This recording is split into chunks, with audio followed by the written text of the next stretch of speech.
Yaşıl iqtisadiyyat, yaşıl hədəflər, yaşıl enerji. Bugün mətbuatımızda və danışıq dilimizdə bu ifadələrdən çox istifadə edirik. Təbii ki, bu ifadələrin önəmi nədir, biz bunu bilirik və cənab prezident bu istiqamətdə ciddi addımlar atır. Xüsusilə qeyd etmək lazımdır ki, Azərbaycan 2030 sosial-iqtisadi inkişafa dair milli prioritetlərdə məhz 5 bənddən biri yaşıl hədəflərdir. Cənab prezident Şərqi Zəngəzurun və eyni zamanda Qarabağımızın Naxçıvanın yaşıl enerji zonası elan etməsi artıq bu istiqamətdə atılmış ciddi addımlardan biridir. Xüsusilə vurğulamaq lazımdır ki, məhz ötən gün imzalanmış razılaşmaya görə Naxçıvanda 50 meqavat gücündə yeni günəş elektrik stansiyası qurulacaq. Bəli, hörmətli tamaşaçılar, xoş gördük. Mövzumuzu studiyamızın qonaqları ilə müzakirə edəcəyik. Qonaqlarımız iqtisadçı ekspert Cavadxan Qasımov, Naxçıvan Enerji MMC-nin əməkdaşı Miryunis Seyidov. Miryunis müəllim, ilkin olaraq istərdim elə Naxçıvan Muxtar Respublikasının yaşıl enerji potensialının Azərbaycanın milli enerji strategiyasına inteqrasiyası barədə danışaq. Bu günə qədər hansı işlər həyata keçirilib, 2030 hədəflərimiz nələrdir? Çünki Azərbaycan 2030 sosial-iqtisadi inkişafa dair milli prioritetlərdə önəmli bəndlərdən biri məhz elə yaşıl hədəflər bəndidir. Buyurun. Çox sağ olun, mən də sizləri salamlayıram, tamaşaçıları salamlayıram. Qeyd etmək istəyirəm ki, Nicat müəllim, Azərbaycanın 2030-cu ilə qədər elektrik enerjisinin istehsalında, qoyuluş gücündə bərpa olunan yaşıl enerji mənbələrinin faizinin 30% həcmində artırılması hədəfində Naxçıvan yaşıl enerji potensialının mühüm əhəmiyyətli rolu var və bu həmin hədəflərin əsas sütunlarından sayılır.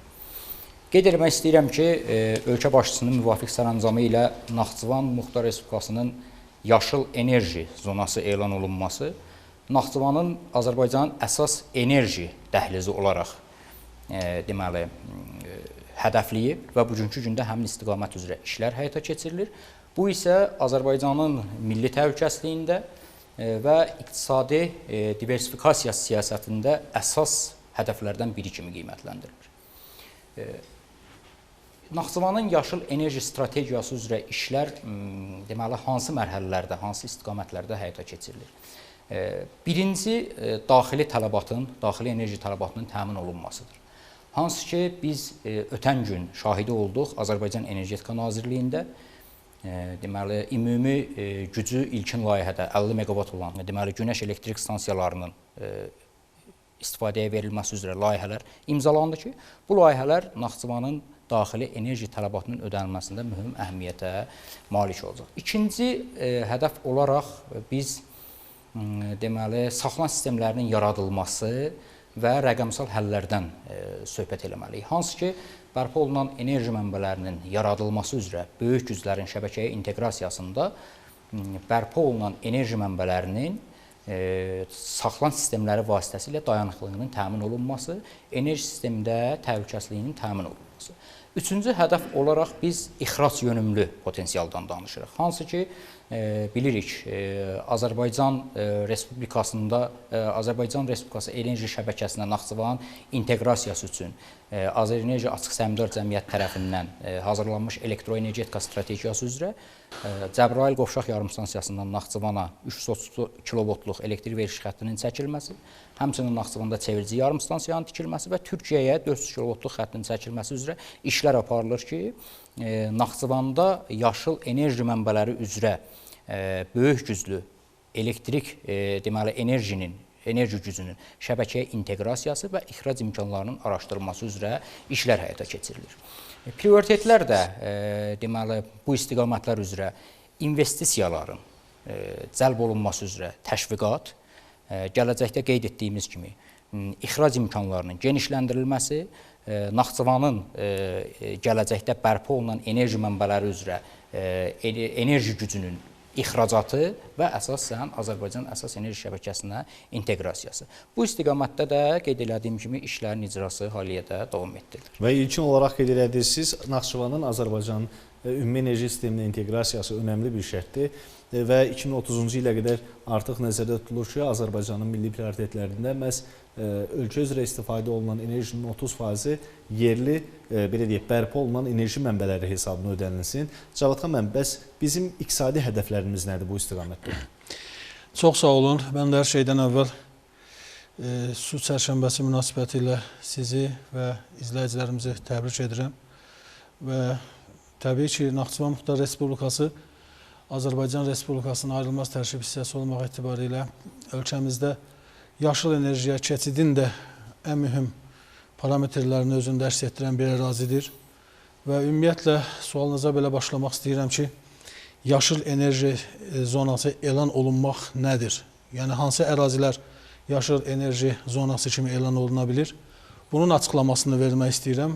Deyə bilərik ki, müəyyən olunan hər hansı bir ərazinin enerji təminatının ödənilməsi üçün enerji təminatı əsasən və ya tam olaraq bərpa olunan enerji mənbələri hesabına ödənilməsi nəzərdə tutulur. Yəni, bura külək, günəş, su, biokütlə aiddir.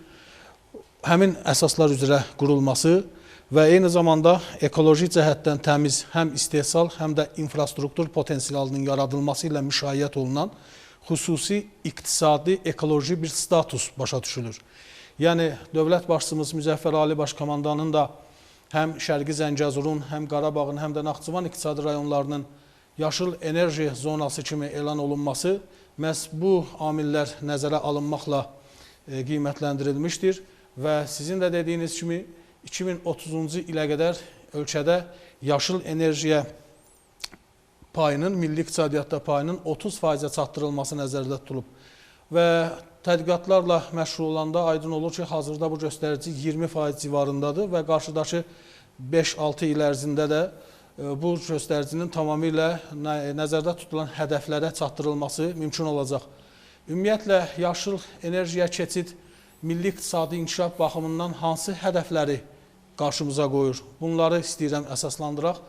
Hər şeydən əvvəl birinci alternativlik gətirir. Yəni, Naxçıvan Muxtar Respublikasının iqtisadi rayon kimi külək və ya günəş enerji potensialına biz baxanda aydın olur ki, Muxtar Respublikamızda günəşli saatların orta illik miqdarı 2600-2800 saat təşkil edir ki, bu da hər kvadrat metrə düşən günəşli saatların miqdarı, günəş enerjisinin intensivliyi 0,8-1,2 kilovat saat olmaqdadır. Yəni, bu kifayət qədər təminatlı bir göstəricidir və bunu da deyə bilərik ki, Naxçıvan iqtisadi rayonundan başlanan bu proseslər təbii ki, ölkənin bütün iqtisadi rayonlarının da əhatə olunduğu və xüsusi imtiyazlı ərazilər kimi təşəkkül tapdığı bir toplunu birləşdirir özündə. Və deyə bilərik ki, bu hədəflərdən biri, deyək ki, alternativlik gətirir, yəni hansı mənanı verir? Günəş və ya külək enerjisi baxımından ölkənin bütün enerji siyasətində bir alternativlik gətirir. Bunlar hər şeydən əvvəl Azərbaycan Respublikasında milli iqtisadiyyatın inkişafı sahəsində idxaldan asıllığın azaldılmasına təminat verəcək. Digər bir sahədə təbii ki, enerji balansının şaxələndirilməsinə, bu sahədə diversifikasiyanın təmin olunmasına gətirib çıxaracaq və nəticə etibarilə enerji təhlükəsizliyinin daha da gücləndirilməsinə səbəb olacaq. Yəni, bunlar Azərbaycan Respublikasında yaşıl enerjiyə keçidin sadəcə bir istiqamət üzrə yox, çox istiqamətliliyini təmin eləyəcək və növbəti mərhələdə biz yerli bərpa olunan enerji siyasətinin daha da səmərəliliyinin şahidləri olacağıq. Yəni, biz burada nəyi görürük? Təbii ki, enerji xərclərinin optimallaşdırılması ilə müşayiət olunan bir prosesləri görəcəyik.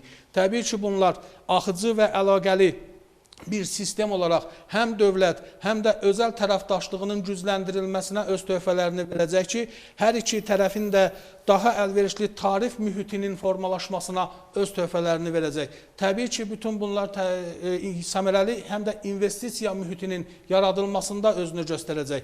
Və biz dünya təcrübəsinə baxanda aydın olur ki, artıq yaşıl enerjiyə keçidi hədəfləyən ölkələr artıq bu sahədə həm külək, həm istilik, həm də günəş elektrik stansiyalarından 100%lik bərpa olunan enerji siyasətini və təminatlığını əldə etmiş olurlar ki, bunlar da eyni zamanda bu sahədəki prosesləri dünya təcrübəsindən biz öyrənməklə öz milli iqtisadiyyatımıza tətbiq edirik? Hansı ölkələrin təcrübəsi bu sahədə daha da sərfəlidir? Hər şeydən əvvəl biz İslandiyanın təcrübəsini görə bilərik ki, bərpa olunan enerji siyasətində, məsələn, enerji mənbələrindən 100% olaraq məhz elektrik enerji, istilik elektrik enerjisindən götürür. Yəni ki, burada İslandiyanın, daha sonra Norveçin, Danimarkanın və burada Almaniyanın, Kosta Rikanın, Çinin və Amerika Birləşmiş Ştatlarının təcrübələri burada milli iqtisadiyyatımız üçün uğurlu ola bilər ki, bunlar da təbii ki, həm külək, həm günəş, həm də deməli, həm günəş, külək hibrid elektrik stansiyalarının da təcrübəsindən biz yararlanmaqla milli iqtisadiyyatımızda bunları deməli tətbiq eləyə bilərik. Digər bir hədəf kimi yaşıl enerji zonasının statusu imkan verəcək ki, həm xarici, həm də yerli investorlar üçün deməli, hüquqi və iqtisadi stimullar səmərəli şəkildə müəyyən olunsun. Yəni ki, hüquqi tənzimləmələr, eyni zamanda iqtisadi tənzimləmələr, eyni zamanda hər ikisinin deməli, təkmil şəkildə, müttəfiq şəkildə hər ikisinin vəhdət halında tətbiq olunması ilə Azərbaycan Respublikasının deməli, bu sahədəki potensialı daha da artmış olacaq. Və bunlar nəyə gətirib çıxaracaq? Təbii ki, səmərəli investisiya mühiti yaradılarsa, bu sahədəki proseslərin axıcılığı ilə yeni iş yerlərinin açılması, iqtisadiyyatın yeni sahələrinin, həm də sənaye sektorunda yeni istiqamətlərin ortaya çıxması ilə müşayiət olunan bir bölmələrin, sektorların gündəmə gəlməsi, həmin yerlərdə həm süni intellektə, həm də texnologiyaya istinad eləyən iş yerlərinin açılması ilə müşayiət olunan prosesləri biz görəcəyik ki, həmin sahələrdə məhz səmərəli investisiya mühitinin, kadr hazırlığının ən mühüm parametrlərini özündə əks etdirir. Eyni zamanda çox təkmil investisiya texnologiyaları, eyni zamanda innovasiya mühitinin, innovasiya texnologiyalarının da burada mövcud olmasını görə bilirik ki, təbii olaraq bütün bunlar Azərbaycan Respublikasının qarşıdakı dövrlərdə yaşıl enerjiyə keçidin ən mühüm üstünlüklərini deməyə əsas verir. Təbii ki, bu ixrac potensialını da formalaşdıracaq. Qarşıdakı illərdə daxili tələbatın ödənilməsindən sonra mövcud dəhlizlər vasitəsilə, həm də yeni yaranacaq dəhlizlər vasitəsilə yaşıl enerji deməli potensialının həm Türkiyəyə, həm də Avropa ölkələrinə ixracı mümkün olacaq ki, bu da Azərbaycanın çoxşaxəli iqtisadi, ticarət əlaqələrinin də deməli təşəkkül tapmasına və təkmilləşməsinə gətirib çıxaracaq ki, bunlar da təbii ki, təkcə Azərbaycanın bir regional iqtisadi siyasət üzrə yox, bütün iqtisadi rayonlarını əhatə edən, eyni zamanda Naxçıvan iqtisadi rayonunu da bura aid eləyə biləcək bir potensial formalaşdıracaqdır. Cavad xan, biz nəzərdə tuturuq ölkə iqtisadiyyatının inkişafını, inkişaf vardısa enerjiyə ehtiyac vardı və daxili tələbatın təmin olunması və ixrac istiqamətində düşünmək artıq bizim uğurlarımızdan biridir. Hansı ki, ölkə olaraq biz yaşıl enerjinin ixracını, təmiz enerjinin ixracını düşünürük. Və bu istiqamətdə ciddi addımlar atılır. Biz qeyd elədik, Cavad xan, mənim önəmli prosesləri və siz qeyd elədiniz bir neçə istiqaməti. Mən istərdim Naxçıvanın yaşıl enerji, yəni bərpa olunan enerji mənbələri hesabına ödəniləcək, belə deyək, hissəsini qeyd eləyək. Bu gün üçün proqnoz göstəriciləri necədir? Bu gün üçün mövcud vəziyyəti qeyd eləsək, Naxçıvan Muxtar Respublikasında elektrik enerjisi tələbatı 50%-ə yaxın nisbətdə, hətta ilin müxtəlif vaxtlarında ay nisbətində və gün nisbətində hesablasaq, 100% həcmində bərpa olunan enerji mənbələri hesabına ödənilməsi, yəni reallığı vardır və bu mövcud bir vəziyyətdir. Hansı ki, bizdə ümumi gücü 68,4 meqavat olan 5 su elektrik stansiyası, 39 meqavat olan günəş elektrik stansiyaları və bunun tərkibində istismar sahəsində olan külək-günəş hibrid elektrik stansiyası və külək elektrik stansiyasını qeyd eləmək olar. Hansı ki, qeyd elədik, gələcək dövrlərdə proqnozlaşdıran güc potensialı Naxçıvanda 1500-2000 meqavat üzərində günəş külək enerji potensialı mövcuddur ki, hansı ki, gələcəkdə bu potensialdan istifadə edilməklə qurulan elektrik stansiyalarında istehsal olunan elektrik enerjisi həm daxili tələbatın ödənilməsinə, hansı ki biz qeyd elədik, Şəms 1 və Qərbi Üfüq elektrik stansiyalarının müqavilələri bağlandı. Bu daxili enerji tələbatının ödənilməsi və ixrac yönümlü, yəni işlərin icrasına bir təkandır.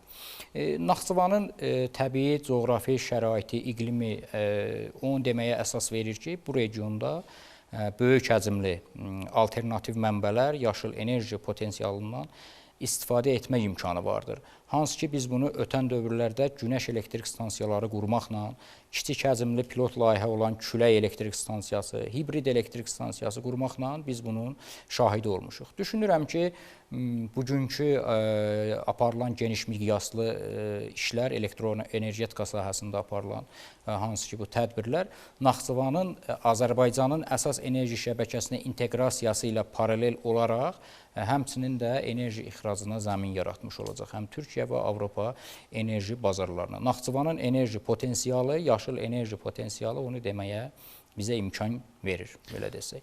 Miryus müəllim, hansı ki Cəbrayıl enerji qovşağı fəaliyyətə başlayanda mən oradan çəkilişlər eləmişdim. Sonradan onun istiqaməti barədə məlumatlar vermişdik. Biz ictimaiyyətə hansı formada, necə belə deyək, Avropaya ötürüləcək.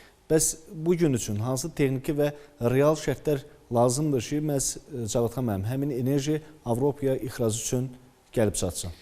Burada təbii ki, yeni iqtisadi reallıqların əhatəsi nəzərə alınır və deyə bilərik ki, yeni iqtisadi reallıqlar müstəvisində Zəngəzur dəhlizinin istismara verilməsinin olduqca mühüm tərəflərini biz nəzərə ala bilərik. Zəngəzur dəhlizinin istismara verilməsi Naxçıvan Muxtar Respublikası ilə Azərbaycan Respublikası ərazisinin əsas hissəsinin quru bağlantısını təmin etməklə yanaşı, eyni zamanda həm nəqliyyat, həm də enerji əlaqələndirməsini də təmin eləyəcək və Azərbaycan Respublikasının ümumi dəhlizləri vasitəsilə Avropa bazarlarına çıxış olan vasitələrlə Naxçıvan Muxtar Respublikasının yaşıl enerji istehsalının da ixrac əhəmiyyəti təmin olunacaq və həmin resurslar vasitəsilə Naxçıvan Muxtar Respublikasından istehsal olunan yaşıl enerji məhsulları ixrac potensialına malik olacaq. Və təbii ki, bu proseslər həm elektrik xətlərinin, həm də enerji ötürücü qurğularının yaradılması ilə daha da təkmilləşəcək və Naxçıvan Muxtar Respublikasında bu bir infrastruktur quruculuğunu sürətləndirəcək. Naxçıvan Muxtar Respublikasının şəhərləri, kəndləri, Muxtar Respublikanın özünün malik olduğu regional iqtisadi siyasət, enerji siyasəti ilə vəhdət halında yaşıl enerjiyə öz töhfələrini verəcək. Təbii ki, Naxçıvan Muxtar Respublikasının yaşıl enerji baxımından həlledici üstünlükləri var. Bir aqrar bölgə olmağını nəzərə alaraq. Çünki yaşıl enerjiyə keçid kənd təsərrüfatı məhsullarından səmrəli istifadə olunması, təbiət resurslarından səmrəli istifadə olunmasını özündə əks etdirir ki, bu təbiət resurslarından elə istifadə olunmalıdır ki, bu təbiətin tarazlığını pozmasın, təbiət hazırki şəraitdə hazırki nəslin tələbatlarını ödəsin, ancaq gələcək nəsillərinin də tələbatı üçün risklər yaratmasın. Bütün bunları nəzərə almaqla deyə bilərik ki, Naxçıvan Muxtar Respublikasının yerləşmiş olduğu coğrafi mühit və iqlim xüsusiyyətləri imkan verir ki, burada yaşıl enerjiyə keçidin ən səmərəli, ən optimal mexanizmlərinin müəyyən olunması mümkün olsun. Bu, yaşıl enerjiyə keçidin ən mühüm parametrlərindən biri kimi, təbii ki, enerji istehsalının həm günəş, həm də külək enerjisinə əsasla istinad etməsi nəzərdə tutulur və eyni zamanda bərpa olunan mənbələr hesabına təmin olunması hədəflənir. Bu zaman enerji sahəsində idxaldan asılılığın minimuma endirilməsi və yeni ixrac marşrutlarının müəyyən olunması ilə bu sahədəki ixrac qabiliyyətli məhsulların, yəni enerji məhsullarının gündəmə gətirilməsi və yaşıl enerjinin bu sahədəki aktivliyinin, fəallığının təmin olunması mümkün olacaq. Təbii ki, bu iqtisadi səmərəlilik baxımından nə verəcək? Hər şeydən əvvəl Naxçıvan Muxtar Respublikasının özünün daxili istehsalı olacaq deyə bu enerji müstəqilliyini gücləndirəcək. Yəni Azərbaycan Respublikasının ayrılmaz tərkib hissəsi olmaqla olmaqla Azərbaycan Respublikasının milli iqtisadiyyatının ayrılmaz tərkib hissəsi olan Muxtar Respublika iqtisadiyyatına da bir dayanıqlılıq gətirəcək, öz ayaqları və dayaqları üzərində dayanan bir enerji siyasətinə malik olacaq və bununla da təbii ki, enerji müstəqilliyinin güclənməsi, həm yaradılması, həm də güclənməsi məsələləri gündəmə gələcək. Və bütün bunlar təbii ki, eyni zamanda investorlar üçün, həm xarici, həm də yerli investorlar üçün olduqca mühüm bir səmərəli bir şəraitin əsaslarını qoymuş olacaq. Yeni investisiyaların yaradılması, yeni investisiyaların Muxtar Respublika ərazisinə cəlb olunması ilə müşayiət olunan proseslərin axıcılığını təmin edəcək. Yeni investisiyalar hansı sahələrə yatırıla bilər Naxçıvan Muxtar Respublikasında? Hər şeydən əvvəl günəş elektrik stansiyalarının fəaliyyətinin qurulması və fəaliyyətinin təşkili idarə olunması sahəsinə. Yəni bu sahədəki infrastruktur təchizatının gücləndirilməsi, bu sahədə təchizat zəncirinin formalaşması və eyni zamanda idxaldan asılılığın azaldılması müstəvisində ixrac potensialının gücləndirilməsi sahəsində biz yerli və xarici investorları Muxtar Respublikamızda görmək arzusundayıq. Təbii ki, bütün bunların hər biri enerji saxlama sistemlərinin qurulması ilə də müşayiət olunan prosesləri özündə əks etdirəcək ki, bu da yaşıl iqtisadiyyata, yaşıl enerjiyə keçidin ən güclü dayaqlarını yaratmış olacaq. Təbii ki, biz burada yeni hədəfləri də görə bilirik. Yeni iqtisadi islahatların davamlılığını da görə bilirik. Sənaye park və məhəllələrinin yaradılması, bu da mahiyyət etibarilə təbiətlə inteqrasiya, təbiətlə ünsiyyət, vəhdət halında yaşıl sənaye parkları, yaşıl sənaye məhəllələri anlayışını da gündəmə gətirəcək. Biz təbii ki, Muxtar Respublikada diqqət eləyəndə aydın olur ki, Naxçıvan Sənaye Parkı da, Şərur Sənaye Məhəlləsi də, bundan sonra dövlətimizin qayğı və himayəsi ilə yaradılacaq digər sənaye park və məhəllələri də Muxtar Respublikanın ərazisi, əsas istehsal vasitəsi olan torpaq üzərində qurulduğundan bunların hər biri təbiətlə inteqrasiya olunur deyə, bunların hər biri yaşıllaşır sanki, fəaliyyəti yaşıllaşır. Bunların hər birinin fəaliyyətində yaşıl, təbiətlə uyğunluq olduğuna görə yaşıl sənaye park və məhəllələrinin də gündəmə gəlməsi, onların fəaliyyətində, istehsal müəssisələrində, onların xidmət bölmələrində təbiətlə bağlı olan prosesləri gündəmə gətirəcək ki, yaşıl enerjiyə keçidin ən mühüm dayaq nöqtələrdə yaranmış olacaq. Çox önəmli bir mövzuya toxundunuz, hansı ki, investisiya məsələsinə Cavad xanım, bu istiqamətdə bəs dövlət özəl əməkdaşlığı çərçivəsində Naxçıvanda gələcəkdə bu layihələrin həyata keçirilməsi Mir Yunus müəllim nəzərdə tutulurmu? Bəli, təbii ki, dövlət özəl tərəfdaşlığı ilə Muxtar Respublikada bir çox enerji layihələrinin planlaşdırılması, daha doğrusu həyata keçirilməsi nəzərdə tutulur, planlaşdırılır ki, hansı ki biz ötən dövr bunu Naxçıvanda böyük güclü isti elektrik stansiyasının tikilməsi, həmçinin bugünkü gün günəş elektrik stansiyalarının layihələndirilməsi, tikilməsi fonunda biz bunun şahidi oluruq. Hansı ki, ötən gün qeyd elədiyim kimi müqavilələr imzalandı. Bu, dövlət özəl tərəfdaşlığı çərçivəsində görülən işlərə bir bariz nümunədir. Dövlət özəl tərəfdaşlığı ilə hansı yeniliklər əldə olunur? Hansı ki, biz texnoloji inteqrasiya, yeni idarəetmə modelinin yaradılması, həmçinin yeni investisiyaların cəlb olunması və belə deyək, iqtisadi səmərəlilik fonunda bunun analizə edilməsi. Hansı ki, biz dövlət özəl tərəfdaşlığı ilə bərpa olunan enerji mənbələrinin yaradılması istiqamətində yüklülüyün azaldılması və səmərəliliyin artırılması fonunda biz dövlətin strateji hədəflərini görürük. Hansı ki, Muxtar Respublikada bugün yaradılan 50 meqavat gücündə günəş elektrik stansiyası gələcəkdə 1000 meqavatlarla deməli proqnozlaşdırılan böyük işlərin başlanğıcı hesab olunur. Yəni yeni tələbat formalaşdırır. Hansı ki, bu dövlət özəl tərəfdaşlığı deməli çərçivəsində aparılan işlərə gətirib çıxaracaq. Hansı ki, hörmətli Cavad xan müəllim də qeyd elədi, tələbat fonunda bu stansiyaların qurulması, yaşıl enerjinin inteqrasiyası, saxlan sistemlərinin qurulması, hansı ki, bizim böyük gücdə deməli istehsal edəcəyimiz yaşıl enerji mənbələrinin dayanıqlığını təmin etmiş olacaqdır. Hansı ki, bugünkü gün bizim qarşımızda deməli meliorativ böyük güclü meliorativ tələbat var. Hansı ki, gələcəkdə 100 megavatlarla, 200 megavatlarla ölçülən böyük güclü nasos qurğularının Belə yeri tikintisi. gəlmişkən qeyd eləyək, bugün cənab prezident Naxçıvanda subartizan quyuların qazılması ilə bağlı sərəncam imzaladı. Məhz elə o nöqteyi nəzərdən mən vurğulamaq istəyirəm ki, məhz gələcəkdə enerji sisteminin qarşısında, bizlərin qarşısında böyük hədəflər var, böyük məsuliyyət var ki, meliorativ tələbatın qarşısını, yəni enerji tələbatını biz təmin etmiş olaq. Hansı ki, biz bunu bugünkü gündə alternativ bərpa olunan enerji mənbələrinin şəbəkəyə inteqrasiyası ilə və təbii ki, dayanıqlığın təmin olunması ilə biz həmin təchizatı belə deyək, həyata keçirməliyik. Meliorativ təminat, artan iqtisadiyyat, sənaye parklarının yaradılması, digər sənaye obyektlərinin, zonaların yaradılması bizdə artan tələbat həcmində bunu deməyə əsas verir ki, hansı ki biz əsas şəbəkəyə inteqrasiya olunmaqla paralel olaraq hədəf kimi Naxçıvanda bərpa olunan mənbələrin inkişafını da həyata keçirməliyik. Hansı ki, bugün Naxçıvanda elektroenergetika infrastrukturu yenilənir. Yüksək gərginlikli xəttlər yenilənir. Bəli, bu barədə soruşacaqdım mən, bilmiyorum sizdən. Hansı ki, Culfa-Ordubad istiqamətində xəttlərin yenilənməsi prosesi gedirdi və bu növbəti mərhələdə o öncə danışdığımız ixrac məsələsinə təsir edəcəkmi? Bu çərçivədədirmi?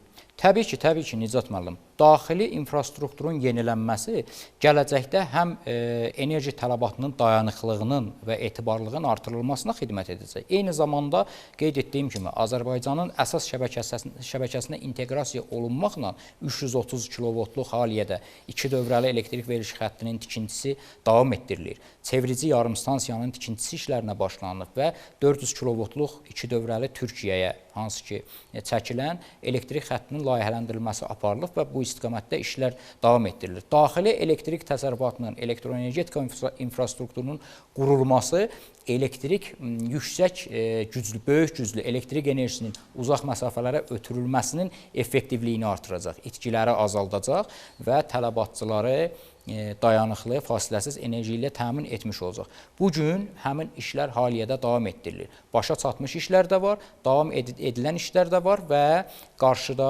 hədəflərimiz də var. Prioritet hədəflərdən Nicat müəllim, əsas biri də ekoloji hədəfdir. Hansı ki biz beynəlxalq iqlim normaları üzrə öhdəlik götürmüşük, hansı ki bizim o öhdəlik çərçivəsində bugün yaşıl enerji potensialının inkişaf elətdirilməsi, yaşıl hədəflərə inteqrasiya olunmağımız həmin öhdəliyə sadiqliyimizi nümayiş elətdirir. 2030-cu ilə qədər 30%, 2050-ci ilə qədər 50% deməli, yaşıl enerji mənbələrinin enerji infrastrukturunda payı bunu deməyə əsas verir ki, bunun əsas başlanğıc nöqtəsi məhz elə Naxçıvandan başlayıb və inşallah da ki, Naxçıvanda bu işlər fonunda böyük həcmli deməli layihələr həyata keçiriləcək. Aydındır, artıq ardıcıllıq bəllidir. Biz Cavad xanım bunu görə bilirik. Cənab prezidentin son həftə ərzində Naxçıvanla bağlı atdığı addımları, ciddi işlər aparılır. Energetika sektorunda və digər sektorlarda da bu gözü çarpacaq dərəcədədir. Biz investisiya məsələsini danışdıq, bərpa olunan enerji mənbələrinə investisiya məsələsini. Cavad xanım, bəs bu iqtisadi sahəyə necə təsir göstərəcək? Bu istiqamətdə hansısa belə deyək, canlanmanın real addımları necə olacaq? Deməli, çox istiqamətli bir proseslərin müstəvisində bu qərarlaşacaq. Hər şeydən əvvəl deyə bilərik ki, bu sosial dayanıqlığa təsiri ilə öz həllini tapacaq. Enerji sahəsində həyata keçirilən, buna biz islahatlar kimi də deyə bilərik. Bu yeni islahatlar, təşkilatlanma, quruculuq işləri özünü enerji infrastrukturu çərçivəsində 1, xidmət sektorunda 2 və eyni zamanda mühəndislik və idarəetmə sahəsində yeni iş yerlərinin yaradılması ilə müşayiət olunacaq bir məşğulluq potensialı yaradacaq. Yəni bunlar yeni təşkilatlanır, sadaladığım sahələr üzrə yeni iş yerləri açılacaq və eyni zamanda bu sahələrin idarə olunması ilə bağlı kadr potensialını yaranmasına zərurət yaradacaq. Və deyim ki, Muxtar Respublikamızda bu sahədə də güclü bir potensial var.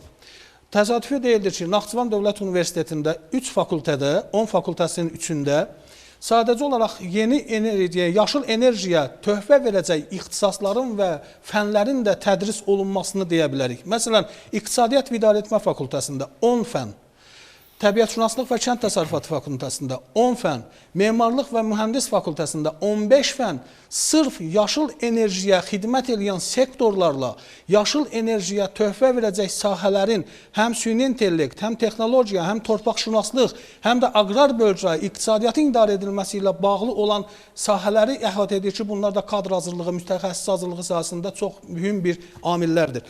Digər bir tərəfdən, təbii ki, biz burada sənayenin şaxələndirilməsini görürük.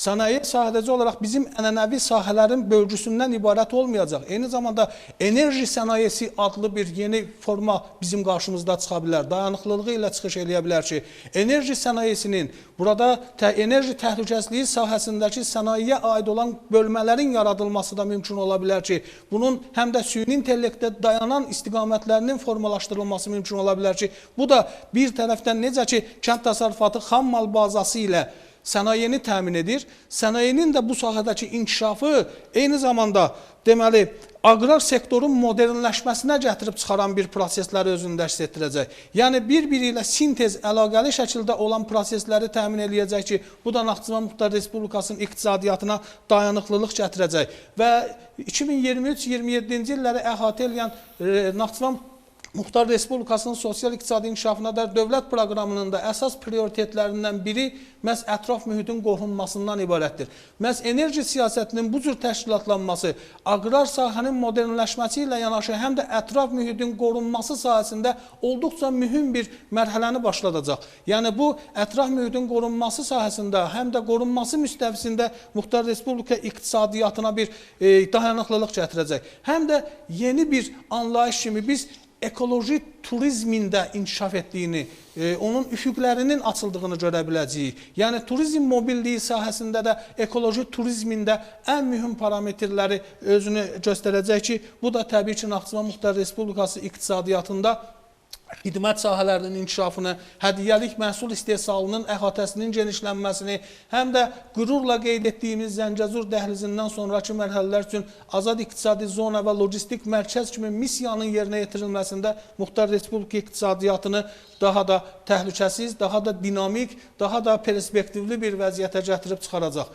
Və təbii ki, aqrar sahənin təkmilləşdirməsi yaşıl enerjinin də dayaqlarını gücləndirir. Dövlət başçımızın bu günlər həm 21 fevral tarixində imzaladığı Naxçıvan Muxtar Respublikasında su ehtiyatlarından səmərəli istifadə olunması və eyni zamanda bu gün imzaladığı subarteziyan quyularının qazılması ilə bağlı olan tədbirlər haqqında fərman və sərəncamları onu deməyə əsas verir ki, Naxçıvan Muxtar Respublikasının kənd təsərrüfatına da bir dayanıqlılıq gətirəcək. Əhalinin bu sahədəki deməli, rifahına da yeni töhfələr qazandırmış olacaq. Diqqət eləyəndə tədbirlər planına baxanda aydın olur ki, burada Muxtar Respublikada bir şəhərin, 3 qəsəbənin və 33 kəndin subarteziyan quyular vasitəsilə deməli, təminatlılığı nəzərdə tutulur ki, bu da aqrar sektorun ümumilikdə inkişafı, həm də orada elə kəndlər nəzərdə tutulub ki, həmin kəndlərin su ilə təminatı, ətraf kəndlərin də, onlarla yaxın olan kəndlərin də su ilə təminatını gücləndirəcək ki, bu da aqrar sektorun daha da inkişaf etməsinə, ya təbiətlə münasibətlərin daha səmərəli bir müstəvidə qurulmasına, nəticə etibarilə yaşıl enerjiyə keçidin də mühüm bir əsaslarını yaratmağa çox mühüm bir dəstək olacaq. Energetika sahəsi elə bir sahədir ki, bütün aqrar, sənaye, sosial sahələr, bütün sahələrlə, hər kəslə əlaqəli sahədir. Ona görə də məhz energetika sahəsinin inkişaf etdirilməsi demək olar ki, iqtisadiyyatın ümumi inkişafına təkan verəcək. Çox sağ olun, mən minnətdarlığımı bildirirəm ki, bu müddət ərzində bizlə oldunuz, suallarımızı cavablandırdınız.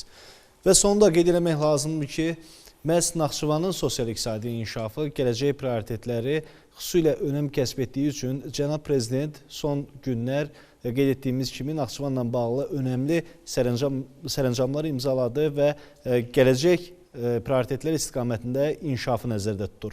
Sağ olun, növbəti efir vaxtında görüşənədək.